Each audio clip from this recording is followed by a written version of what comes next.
Welcome back, Disney Dreamers. I hope you've all had a lovely week. We've got a packed update this week filled with magic, motion and mouth-watering moments from across Walt Disney World. From the long-awaited reopening of Test Track at Epcot to the return of the diver lockout chamber demonstration inside the seas with Nemo and friends, there's no shortage of action. So let's dive in to all the latest. Test Track is back. The newly reimagined Test Track has officially reopened at Epcot and guests race to be amongst the first to ride.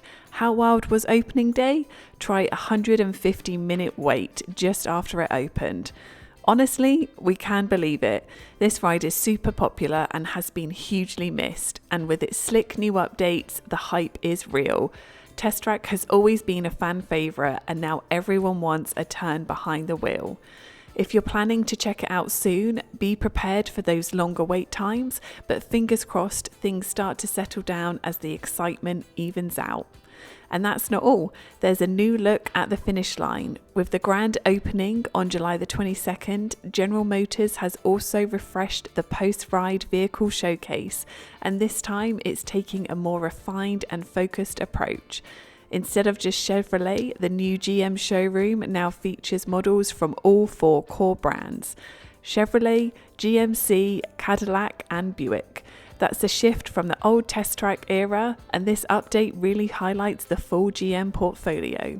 The space itself has been redesigned too. You won't find interactive games or futuristic concept cars this time round. Instead, the spotlight is on real-world production vehicles, with GM team members ready to answer questions and in some cases even help you set up a test drive at a local dealership. Talk about taking the experience from Epcot to everyday roads. Have you ridden the new version yet? Let us know in the comments what you think. And a hidden gem has returned to Epcot. For the first time in over 5 years, a fan favourite behind the scenes experience is back at Epcot, and it is seriously cool. The diver lockout chamber demonstration has returned to the Seas with Nemo and Friends Pavilion, giving guests a rare look at how divers actually enter the aquarium without disturbing the underwater ecosystem inside. So what's the experience like? The 10-minute presentation takes place inside the pavilion and features a live cast member narration as a real diver steps into a pressurized chamber. The diver seals the hatch behind them, the chamber fills with water, and they're gradually submerged and enter the massive tank, just like magic. It's the kind of backstage magic you usually don't get to see. So when can you catch it? Currently, there are 2 shows daily. You've got 10:30 a.m. in the morning and 4 p.m. in the afternoon. But as always, times can change, so check with a cast member inside the pavilion to confirm the day's schedule. Get ready to jingle all the way because tickets are officially on sale for 2 of Walt Disney World's most festive events.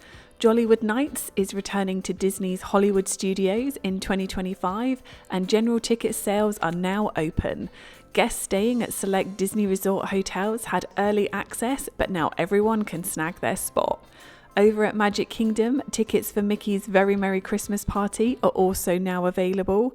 This classic holiday celebration is packed with snowfall on Main Street, special parades, festive fireworks, and character greetings in their holiday best. Both events are incredibly popular and known to sell out super quickly, so if there's a specific date you're dreaming of, we recommend locking it in sooner rather than later. Big changes are coming to Hollywood Studios. Starting in 2026, Disney's Hollywood Studios is getting a major glow up with an all-new interactive experience inspired by the Emmy Award-winning short Once Upon a Studio. And oh my goodness, didn't you just love that short? It was so well done and it was just so Disney. I absolutely loved it. And unfortunately, with this exciting new addition, it means that something has to go. And yes, guys, Star Wars Launch Bay is sadly leaving us to make way for something cool and very animated. Introducing the magic of Disney animation. This reimagined area will celebrate everything we love about the Walt Disney Animation Studios. Its characters, creativity, and rich storytelling. The building itself is getting a total makeover to resemble the Roy E. Disney Animation building in Burbank. And guess what's back, people? Mickey's Sorcerer's hat. We are honestly so happy to see this beloved icon return to the park in a totally new, reimagined way. So what's changing?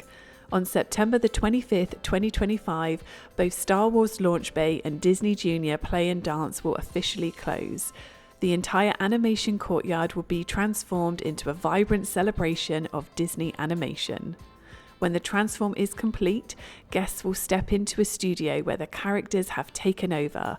We will explore immersive character-filled spaces inspired by different departments of a working animation studio, including living portraits.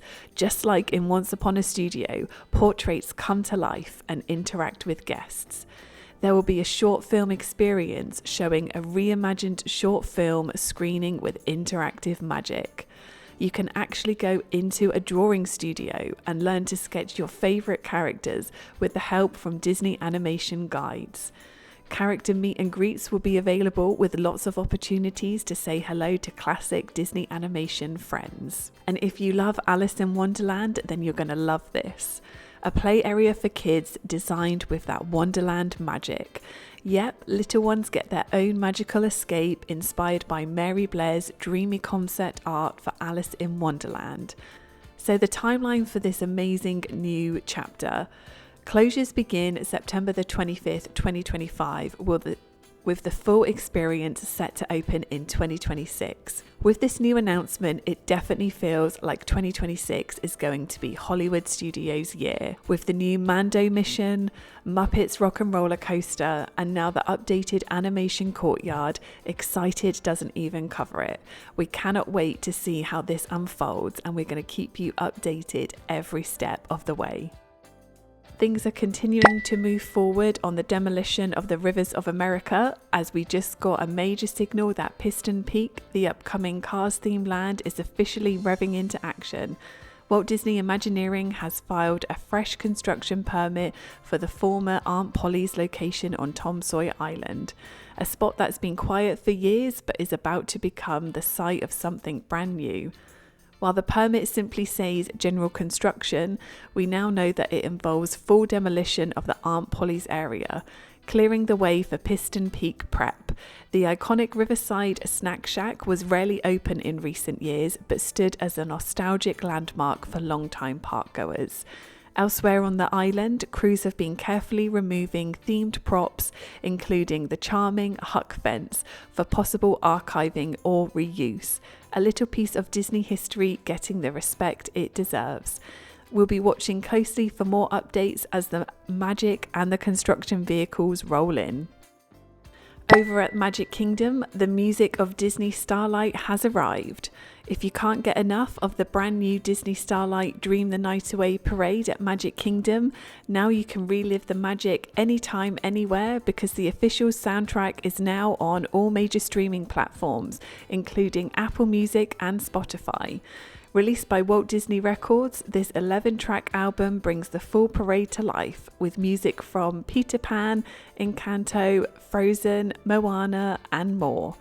Whether you're dreaming of pixie dust or dancing to your favourite Disney beats, this soundtrack captures the full emotional arc of the parade, including the iconic finale and closing tracks. Bear in mind though guys, that each track is a separate download, so you will lose that continuous flow of music. It is slightly annoying, I know, but if you do love the music, then at least you can still get to listen to it. And the highly anticipated Bourbon Steak opens today at Swan and Dolphin, run by award-winning chef Michael Mina, featuring top-tier cuts like the Mizuyaki A5 Wagyu, hay-smoked tomahawks, plus premium seafood dishes like miso-broiled sea bass and lobster pot pie. This is set to be a truly elevated dining experience, with every table starting with the famous duck fat fries trio. Yep, fries instead of bread service. The restaurant has been kitted out with a sleek, modern atmosphere, rich tones, ambient lighting, and stylish bar lounge spaces. perfect for date nights or celebratory evenings. This is a signature dining experience, so upscale casual attire is required. No swimwear or tees with offensive graphics. Reservations are live on OpenTable and the Swan and Dolphin website. And that's it for this week's adventure around the parks. From exciting reopenings and dazzling nighttime magic, Walt Disney World is bursting with energy this summer, and we are so here for it. As always, we'll be keeping an eye on all the news to bring you the latest and greatest from the world of Disney. If you enjoyed this update, be sure to like, follow and subscribe. Thank you so much for watching, guys, and I'll catch you in the next one.